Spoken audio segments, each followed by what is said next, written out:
بسم الله والصلاة على رسول الله. مرحبا بكم البنات. اليوم راح ندير لكم طبق رائع. نديروا بطاطا كوشه بأجنحة الدجاج بنة لا تقاوم.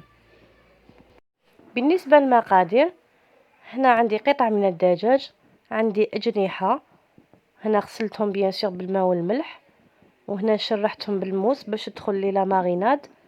هنا عندي قطع من الدهورة قطعتهم اون دو، وهنا عندي لي شوت تاع لو بلون قطعتهم دي بتي مورسو.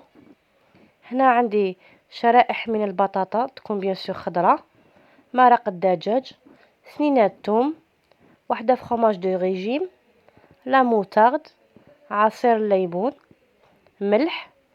وهنا المول تاعي اللي يدخل الكوشه ولا السنيوه مدهونه بالزبده والزيت. بالنسبه للتوابل نحتاج هنا ثوم مرحي، زنجبيل، فلفل الكحل، تشكيل من البهارات تاع التحمار، فلفل عكري حلو، وراس الحانوت. في سالادي حطيت هذاك لو فرomاج دو ريجيم ولا موتاد بيان سور التوابل والثوم هكا قطعته شرائح رقيقه، ومرق الدجاج. نزيد عليه هذاك عصير الليمون، درت هنا ليمونه كبيره، شويه تاع الزيت بالتقريب واحد 3 إلى 4 مغارف كبار، ونحلو بيان هكا بالفوي باش يتخلطوا لي بيان التوابل. نكرازي هذاك المرق الدجاج، نخلطه جيدا.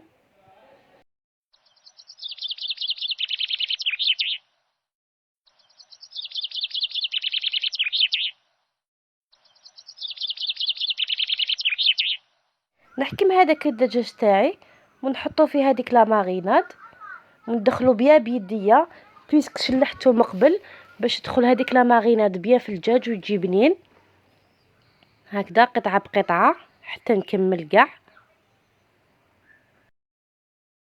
نحكم هذيك السنيوه تاعي دو بريفيرونس تكون غامقه كيما راكم تشوفوا. نصدف هذيك البطاطا هي الاولى، بطاطا خضراء، ومن بعد نحكم هذاك الدجاج تاعي.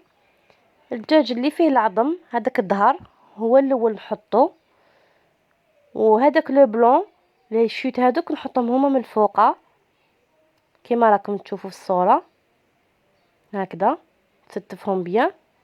وهذيك لا مارينات اللي تبقى لي نزيد عليها بالتقريب كاس تاع الماء هكذا، ونخليها تكوتي.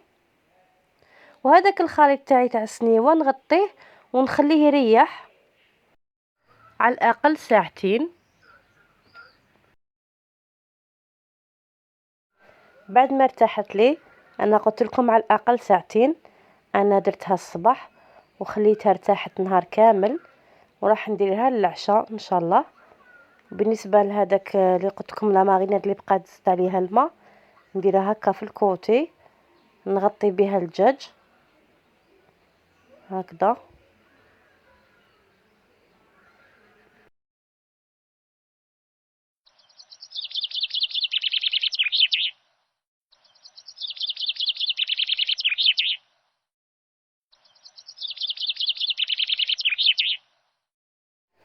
نزيد من الفوق قطع من المارغرين، نسيت باش نذكرها لكم في المقادير. ونحكم هكا البابي كويسون او ورق الطهي، ونزيد فوقه ورق الالومنيوم، ونحكم بيان نزير عليه كاع في الاطراف باش يطيب لي الدجاج تاعي. بيان سور دائما نكون سخنت الكوشه من قبل، نشعلها من تحت ونخليها طيب. لو طون لي طيب لي نحي لها هذاك البابي الومنيوم ونخليها تحمر لي من فوقه كيما راهو باين في الفيديو. فوالا، هاو الطبق تاعي طاب، الدجاج تاعي تحمر من الفوقه، ولا لكم تشوفوا المرق تنقص ولبالي. دوك نحط لكم في طبق التقديم، نوري لكم الدجاج كيفاش جا. شوفوا الله يبارك، جا محمر بيان وجا طايب زبده. وشوفوا المرق تاعي جا اللون تاعو ما شاء الله، ان شاء الله ينال اعجابكم. سلام، دمتم أوفياء للقناة في وصفة جديدة.